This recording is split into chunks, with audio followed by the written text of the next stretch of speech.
हरे कृष्णा, राधे राधे। कैसे हो आप सब लोग? फ्रेंड्स, आज का जो टॉपिक है ना बहुत ही इम्पोर्टेंट है। बहुत सारा चीज़ें, बहुत सारा बातें हम यहाँ पे करेंगे और चीज़ों को अच्छी तरह से समझेंगे। तो देखिए, घर पर अगर ऐसा होता है, आज हम बात करेंगे ना लक्ष्मी प्राप्ति के लिए। अब लक्ष्मी प्राप्ति मतलब ये नहीं होता है कि हमारे घर पे धन की वर्षा होगी, ठीक है? जितना हमारा कर्म होगा, जितना हमारा भाग्य होगा और उसमें जितना हमारा मेहनत होगा, उस हिसाब से भगवान हमें देते हैं, ठीक है? तो हम अपनी तरफ से कितना कर पाएँगे ताकि हमारे घर खुशी से मतलब चल जाता है। घर में संतुष्टि रहना ज़रूरी है। क्या रहना ज़रूरी है? संतुष्टि। ऐसा नहीं देखा जाए तो बहुत पैसे वाले के घर में भी बिल्कुल सुख शांति नहीं है और काफ़ी कम पैसे में भी लोग बहुत संतोष में है, बहुत अच्छे से है, खुशी है, उनके चेहरे पे हँसी है। तो ऐसा हम क्या करें ताकि हम गृहस्थ में रह के भी पूजा पाठ कर कर सकते हैं। बिल्कुल गृहस्थ का भी खुशी-खुशी मैनेज कर सकते हैं। लक्ष्मी प्राप्ति के उपाय भी कर सकते हैं और देखो हर चीज़ एक एक दूसरे के साथ ना रिलेटेड होते हैं। जब एक चीज़ अच्छा होने लगता है तो उसके साथ-साथ दूसरी चीज़ें भी धीरे-धीरे परिवर्तन उसमें आते रहते हैं। तो चलिए आज का वीडियो शुरू करती हूँ। लक्ष्मी जी को दोनों समय बहुत ज़्यादा प्रिय होते हैं। एक है ब्रह्मकाल, सुबह-सुबह का जो मुहूर्त है, कोई भी मतलब सभी देवी-देवता इसी समय आते हैं, देखते हैं। तो ये ब्रह्मकाल के जो समय होता है, ये एक ब्रह्म मुहूर्त जो होते हैं ना, ये बहुत इम्पोर्टेंट है। दूसरा है सायंकाल यानी कि शाम के जो समय होते हैं, प्रदोष काल का जो समय होता है, ये समय। ये दोनों समय को अगर आपने ठीक कर लिया, तो समझ लो आपका आधी प्रॉब्लम तो वहीं पे सॉल्व हो गया, ठीक है? तो घर के सभी मेंबर को देखा जाए तो सुबह उठना होता है। अब हम ये तो नहीं कह सकते कि सभी लोग उठेंगे तो फिर सुबह-सुबह घर में अशांति हो जाती है। ये सारी चीज़ें कैसे होते हैं ना, लोग जब खुद से अंदर से इस चीज़ को फ़ील करते हैं तो अपने आप ही अपनी ज़िंदगी में ये परिवर्तन लाते हैं। अगर आपके घर में सभी लोग उठते हैं बहुत अच्छी बात है, नहीं भी उठते हैं तो आप उठ जाइए। ब्रह्म मुहूर्त में उठ के सबसे पहले हमें दहलीज में थोड़ी-सी हल्दी मिश्रित जल से दहलीज को साफ़ कर लेना है। अगर रॉ हाउस है, बड़ी जगह है तो 1 बाल्टी पानी डाल के भी साफ़ कर सकते हैं। लेकिन अगर आप फ्लैट में रहते हैं तो इस तरह से थोड़ी-सी पानी का छिड़काव करते हुए पानी अच्छे से साफ़ कर लीजिए। और उसके बाद हमें क्या करना है, झाड़ू लगा लेनी है। अब घर में तो झाड़ू के पोछा के लिए हेल्पर बहुत लोगों के घर पे आते हैं, कोई बात नहीं, आप पूरे घर में अगर झाड़ू नहीं लगा सकते कोई बात नहीं। मंदिर के पार्ट जो है जहाँ पे मंदिर है, जो हमारे दहलीज है, मेन डोर है और जो किचन है, इन जगह पे हम साफ-सुथरा कर लेंगे। इतना हमें ज़रूर करनी है क्योंकि ये अगर जगह अगर गंदा हो जाए, इन जगह पे अगर जैसे हमारे हस्बैंड अगर ऑफ़िस जाते हैं, बच्चे स्कूल जाते हैं, तो हॉल का ही यूज़ होता है सबसे ज़्यादा, मेन डोर से आएँगे-जाएँगे। उस जगह पे बासी घर हो गया, गंदगी पड़ी है, पहले का रात का सामान पड़ा है, खाना-पीना का टुकड़ा पड़ा है, तो फिर उनके जो है ना काम में वो जाते हैं ना, वो काम बिगड़ जाता है, नहीं बन पाता है। इसीलिए कहते हैं कि कभी भी घर से बासी घर से किसी को विदाई नहीं करना चाहिए। तो घर को अगर कुछ नहीं कर सकते तो थोड़ी बहुत झाड़ू ज़रूर लगा लीजिएगा। साफ-सफाई माता लक्ष्मी को अत्यंत प्रिय होते हैं, ठीक है? दहलीज पूजन अलग होता है और दहलीज की साफ-सफाई अलग होती है। साफ-सफाई तो हमें डेली करनी है, लेकिन अगर हो सके तो डेली पूजा भी कर लीजिए। जैसे दहलीज में थोड़ी-सी साफ-सफाई करने के बाद चावल का या फूलों का या तिल का, जैसे-जैसे दिन रहेगा उस दिन के हिसाब से कुछ आसन लगा के एक दिया प्रज्वलित कर लीजिएगा। इतना भी अगर कर लिया तो बहुत है। अगर पूरा अच्छी तरह से रंगोली करते हैं, बहुत अच्छी तरह से पूजन करते हैं तो बहुत ही बढ़िया है। नहीं भी कर पाते हैं तो एक दिया जला दीजिए। इतना हमें कोई विशेष दिन में तो ज़रूर करना है। जैसे कि कोई भी विशेष दिन मतलब तीज त्योहार छोड़कर भी, तीज त्योहार तो बहुत विशेष दिन होते ही है। इसके साथ ही जैसे बच्चों का एग्ज़ाम है, कोई बड़ी चीज़ के लिए वो जा रहे हैं, जीवन का कोई पहली शुरुआत हो रही है, तो ये भी हमारे जीवन का बहुत विशेष दिन होता है, ठीक है? जैसे मान लो कि जैसे मेरे बच्चे आज जा रहे, ये इनका एक चेस का कॉम्पिटिशन था, बहुत सारे कॉम्पिटिशन में इन्होंने भाग लिया है, लेकिन ये जो था ये देहरादून का पहला FIDE रेटिंग चेस कॉम्पिटिशन था, जो कि जिसमें भाग लेना भी अपने आप में एक बहुत बड़ी बात होती है। तो मैंने सुबह-सुबह उठा और ये सारे काम जो आप लोगों के साथ शेयर कर रही हूँ, ये सारे काम मैंने एकदम सुबह-सुबह कर लिया था, क्योंकि ये मेरे लिए एक बहुत विशेष दिन थी। ठीक है? तो इस तरह से हमें मैनेज करना है घर को।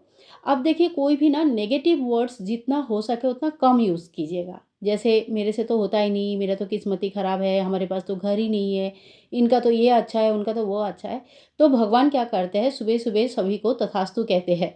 तो अगर हम नेगेटिव वर्ड्स यूज़ करेंगे तो भगवान उसमें अगर तथास्तु बोल देते हैं, तो वो हमारे जीवन का ही एक पार्ट बन के रह जाता है। इसीलिए कोशिश कीजिएगा कि जितना हो सके नेगेटिव वर्ड्स नहीं यूज़ करना है और हमें अच्छी बातें बोलना है कि देखो जितना भी है हमारे पास वो हमारे लिए बहुत है। जितना भी हमारे पास है उससे ज़्यादा अगर हमें चाहिए तो हमें उसके लिए मेहनत करना है, सही रास्ते से पैसे कमानी है। ठीक है? इससे जो है ना भगवान भी आशीर्वाद करते हैं, खुश होते हैं कि हाँ, आप कोशिश कर रहे हो और कोशिश करने वालों का ना कभी हार नहीं होता। क्योंकि अगर हमने कोशिश ही नहीं किया तो कोई चीज़ हमें मिलेगी कैसे? पर अगर हमने कोशिश किया तो पूरा ना सही लेकिन थोड़ा तो मिलेगा, तो हमें कोशिश ज़रूर करनी होती है। अब देखिए पूजा पाठ का जो पाठ है ये मैं ज़्यादा नहीं बताऊँगी इस वीडियो में क्योंकि पूजा पाठ मैंने अक्सर हर वीडियो में ही आप लोगों के साथ शेयर करती रहती हूँ। और एक बात समझ लीजिए, किसी को पूजा पाठ करना बहुत अच्छा लगता है और किसी-किसी को बिल्कुल भी अच्छा नहीं लगता है। लेकिन आपके घर में एक पूजा स्थल होना ज़रूरी है। सुबह-शाम उसमें धूप-दीप पड़ना ज़रूरी है और सुबह-शाम उसमें भोग लगना भी ज़रूरी होती है। एक लाइट लगा के रखिए और जगह को साफ रखिए। ये बहुत कंपल्सरी चीज़ें हैं जो आपके पूजा रूम में होनी चाहिए।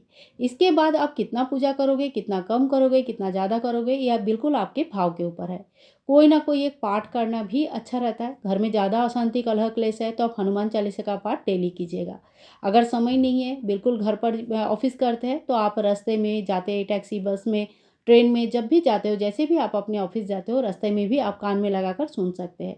देखिए, कोई चीज़ पाठ करने का बहुत ज़्यादा अच्छा इफ़ेक्ट आता है, लेकिन अगर समय नहीं है, समय के अभाव में अगर सुबह हमने मोबाइल में लगा भी दिया, सुन भी लिया, तो ये भी हमारे लिए बहुत ज़्यादा अच्छा रहता है। सुबह-शाम घर में दिया ज़रूर कीजिएगा। दिया होता है कि अंधेरे को दूर करता है और उजाला लाते हैं। उजाला क्या होता है? हमारे जो अज्ञानता होता है इसे अंधकार के साथ तुलना किया गया है मतलब कंपेयर किया गया है और जो उजाला है ये हमारा ज्ञान का दीपक है। तो जब हम दिया जलाते हैं तब हमारा फ्यूचर भी उज्ज्वल बनते हैं। ऐसे माना जाता है कि दिया घर पर जब जलते हैं तो उस घर में एक पॉजिटिव माहौल तैयार होता है। आप धूप कर सकते हैं, दीप तप ज़रूर करें, चंदन का टीका कर सकते हैं, हल्दी का टीका लगा सकते हैं। तो ये सारी चीज़ें पॉजिटिव ऊर्जा देते हैं और घर को एक सुंदर सुगंधित व्यवस्थित करके रखिएगा। तो देखिए सुंदर सुगंधित का मतलब चारों तरफ परफ्यूम फेंकना नहीं होता है, मतलब परफ्यूम लगाकर घर को एकदम महका दिया ये नहीं। जब फूलों का खुशबू आता है, चंदन का खुशबू आता है, धूप का खुशबू आती है, घी का खुशबू आता है, तब उस घर में भगवान विराजते हैं। तो ये सारी चीज़ें हमें थोड़ी-सी ध्यान रखना पड़ेगा। खाना-पीना सबको अपने-अपने हिसाब से होते हैं, लेकिन थोड़ी-सी टाइम आप बिल्कुल शुद्ध सात्विक तरीके से भगवान के लिए अर्पण करें। तो भगवान के लिए थोड़ा-सा टाइम अपना ज़रूर निकालें। अब ये टाइम हम कैसे निकालेंगे? घर में बहुत काम होते हैं, तो क्या शुरू में ही बताया था ना कि हमें सुबह-सुबह जल्दी उठनी है, ब्रह्म मुहूर्त में, ताकि जब घर के लोग सोते रहते हैं, तब तक हमारा अपने लिए जो हम जीते हैं, अपने लिए जो हमारे खुद की मतलब मन के और तन के उन्नति के लिए जो काम हम करते हैं, ये काम करने का हमें समय मिल जाता है। ठीक है? तो इस तरह से हमें शुरुआत करनी है। अब देखिए बहुत लोगों के घर में तुलसी वृक्ष तो लगभग सभी के घर में होते हैं। अगर तुलसी वृक्ष सूख गया है, एक क्वेश्चन आया था, दीदी तुलसी के वृक्ष जो सूख गए हैं, पानी चढ़ा सकते हैं कि नहीं चढ़ा सकते हैं? तो देखिए आप खुद ही सोचिए, जब पेड़ पौधे कोई सूख गए हैं तो उनको क्या करना चाहिए? आप उनका जो टहनियाँ है उससे दिया जला सकते हैं, हवन में लगा सकते हैं, पर उसपे पानी चढ़ा के सही में कोई मतलब नहीं है। तो आप नया पौधा लगा लीजिए। अगर तुलसी सूख जाती है तो इतनी डरने वाली बात नहीं है। तुलसी के अच्छे से केयर कीजिएगा तभी तुलसी रहती है। तुलसी का अच्छा केयर नहीं होता है तो सूख जाते हैं और एज के साथ-साथ, समय के साथ-साथ और मौसम के साथ-साथ भी सूखने का चांसेस होता है। तो इसमें डरने वाली कोई बात नहीं है। अगर तुलसी खराब हो रही है तो आप नया तुलसी भी लगा सकते हैं। ठीक है? अब कुछ दिन होते हैं जैसे रविवार हो गया, एकादशी के दिन तुलसी उखाड़ा नहीं जाता, छुआ नहीं जाता, तोड़ा नहीं जाता। तो इन सारे दिनों को देखकर आप तुलसी का जो है ना तुलसी के पौधा लगा सकते हैं। ठीक है? पूर्णिमा में, अमावस्या में घर पर खीर बनाइए। मीठा जो होता है ना बहुत ही शुभ माना जाता है। कहते हैं कि जो अलक्ष्मी होते हैं इनको खट्टा, तीखा ये सारी चीज़ें पसंद होता है और अक्सर आपने देखा होगा गाड़ियों में, घर के बाहर और कहीं-कहीं दुकानों में भी जो नींबू मिर्ची टांगा जाता है। मतलब खट्टा और तीखा ये सब देख के ये सब स्वाद लेके लक्ष्मी जो है वहीं से विदाई ले जाती हो जाती है खुश होके। और लक्ष्मी माता घर पे प्रवेश करती है तो उनके लिए खीर बनाया जाता है ताकि वो हमारे घर पर आए। सुंदर से घर को सजाया जाता है, अल्पना दिया जाता है, फूल लगाया फूलों से सजाया जाता है ताकि माता लक्ष्मी घर पे आए। घर में दूध का व्यवहार ज़रूर करें। भगवान के मंदिर में दोनों टाइम दूध का भोग लगाइए। आपके पास लड्डू गोपाल जी है तो ज़रूर लगाइए, और अगर नहीं भी है तभी भी आप एक बार भोग में दूध का व्यवहार ज़रूर करें। दूध, दही, घी, शक्कर, ये सारी चीज़ ना प्रॉस्पेरिटी की प्रतीक होता है। जिस घर में थोड़ा भी दूध नहीं रहता है, थोड़ा भी दूध नहीं आता है, तो उस घर में धीरे धीरे लक्ष्मी जी रूठ जाती है। तो देखना, रूठ जाने का मतलब ये नहीं कि वो एकदम गरीब हो जाते हैं, बात वो नहीं है। बात ये है कि लक्ष्मी मतलब सिर्फ पैसे नहीं होते हैं। घर के जो सुख शांति समृद्धि होते हैं, घर में जो एक पॉजिटिव माहौल रहता है ना, देखो बहुत घर देखा है कि किसी चीज़ की कमी नहीं है, सब चीज़ है, जो बोलो वो है। लेकिन घर में एक दूसरे के साथ ढंग से बात भी नहीं होती है, एक दूसरे का चेहरा भी नहीं देखना चाहते हैं। घर में पैसा तो बहुत है, उसके साथ साथ अहंकार भी उससे ज़्यादा है। तो बताओ, ऐसे घर में पैसा है और नहीं है, क्या फ़र्क पड़ता है?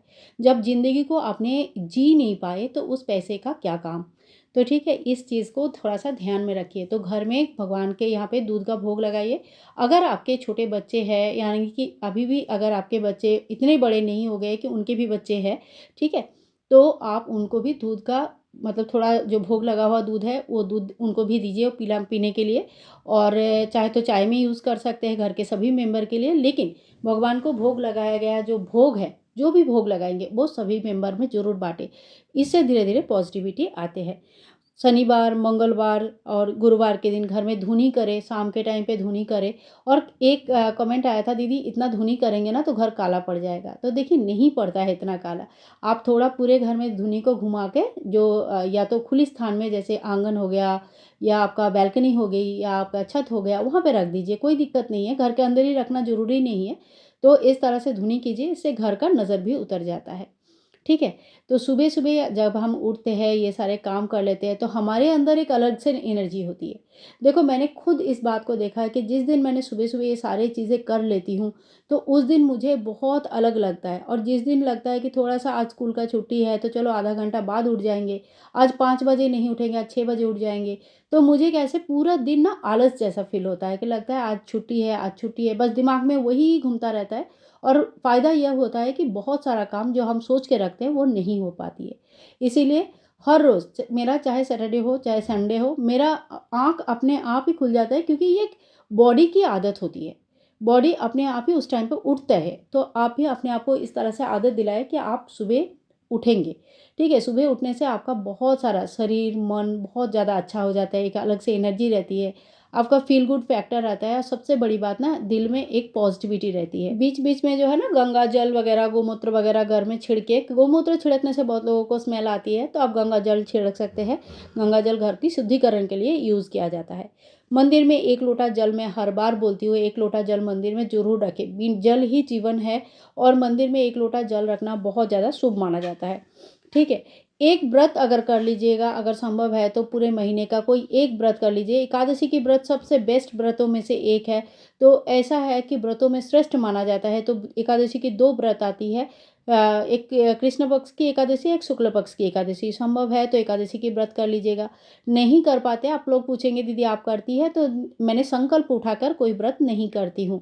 लेकिन अगर व्रत नहीं भी कर पाते हैं तो शुद्ध सात्विक आहार ग्रहण करके, अन्न ग्रहण मत कीजिएगा। शुद्ध सात्विक आहार ग्रहण कीजिएगा, और एकादशी में भगवान श्री विष्णु नारायण के किसी भी स्वरूप की पूजा कीजिएगा। ठीक है? मन को शांति होती है, मन मन ही सब कुछ है। जब मन शांत है ना, तो बहुत सारी चीज़ें हमारे कंट्रोल में हो जाते हैं। और जब मन अशांत होता है तो आपके पास पावर होते हुए भी आप उस पावर को यूज़ नहीं कर पाएँगे। ठीक है? तो ऐसा नहीं कि ये दीदी तो खाली पूजा पाठ के लिए बोलती है। पूजा पाठ एक ऐसी चीज़ है जिससे आपका मन टोटली कंट्रोल होता है, टोटली शांत। आप कभी भी कोई साधु संत को ऐसे अशांत देखा है? नहीं। हर वो इतने शांत होते हैं, इतने ज्ञानी होने के बाद भी इतने कम बोलते हैं, उनको हर चीज़ पता होने के बाद भी कितनी शांत रहते हैं। इसका मतलब क्या होता है कि उनके मन के ऊपर कंट्रोल बहुत ज़्यादा है, जिसकी वजह से उन्होंने अपनी पूरी ज़िंदगी के ऊपर कंट्रोल कर लिया। कोई उनको अपनी मर्ज़ी से ना हँसा सकते हैं, ना रुला सकते हैं। उनकी हँसी, उनका रोना, उनका सब कुछ उनके खुद के हाथों में है। और हमारा क्या हो जाता है, हम दूसरों के भरोसे हो जाते हैं। किसी ने कुछ बोल दिया, हम रोने लग जाए, कोई कुछ कर लिया, हमें खुश हो जाएगा। हस्बैंड ने कुछ बोल दिया, हमें बुरा लग जाता है, हस्बैंड कुछ ला दिया, हमें अच्छा लग जाता है। मतलब क्या, हमारा पूरा इमोशंस दूसरे के ऊपर डिपेंडेंट है। ऐसा नहीं होना चाहिए। घर में है, सभी लोग हैं, सभी के ऊपर सभी का चीज़ें डिपेंडेंट होता है। लेकिन एकदम पूरे तरीके से आपको हँसाना और रुलाना किसी और के हाथ में है, तो ये गलत बात होती है। थोड़ा-सा अपने ऊपर कंट्रोल ज़रूर रखें। देखिए लक्ष्मी प्राप्ति के लिए जब हम बात करते हैं तो आपको थर्सडे या फ्राइडे या ये दोनों दिन बहुत ज़्यादा ध्यान रखना पड़ेगा, क्योंकि थर्सडे का जो दिन होता है वो भगवान श्री विष्णु नारायण की होती है और इस दिन जब नारायण जी के साथ साथ माता लक्ष्मी की पूजा होता है, उनकी प्रिय वस्तुओं का पूजा होता है, गुरुवार का नियम माना जाता है। तो माता लक्ष्मी इतनी खुश होते हैं ना कि मतलब अपने पूजा से ज़्यादा वो भगवान विष्णु जी की पूजा से ज़्यादा खुश होते हैं। ठीक है, तो आप गुरुवार के दिन ज़रूर गुरुवार के सारे नियम मान के चले। कई बार अपलोड किया है गुरुवार का क्या-क्या नियम होता है, कैसे करना है। गृहस्थ में रह के भी हमें छोटे-मोटे काम क्या करना है, तो आप वो सारे नियम ज़रूर मानें। और शुक्रवार माता लक्ष्मी जी के दिन होता है, इस दिन थोड़ा सज-संवर के रहिए, थोड़ा-सा तैयार होके रहिए, कोई काला-नीला ड्रेस ना पहने। इस दिन के थोड़ा आप पीला या पिंक कलर का, रेड कलर का ड्रेस पहने, जो कि आपके लिए बहुत अच्छा होगा। हर फ्राइडे के दिन नियम बना लीजिए, कोई ना कोई छोटा-सा भी सही, ये 2 चम्मच ही सही, हलवा हो, चाहे खीर हो, चाहे चॉकलेट ही हो, घर में कोई ना कोई मीठा आप बनाएँगे या लेके आएँगे। मीठा फ्राइडे के दिन माता को ज़रूर चढ़ाना चाहिए, अगर कुछ भी नहीं है बतासा चढ़ाइए, ठीक है? रामदाना चढ़ाइए, ऑप्शन बहुत होता है और क्या है ना करने का 100 बहाना, करने का एक कारण, वो कहते हैं ना इसीलिए। तो एक ना एक मीठा का भोग आपको फ्राइडे के दिन ज़रूर चढ़ाना चाहिए।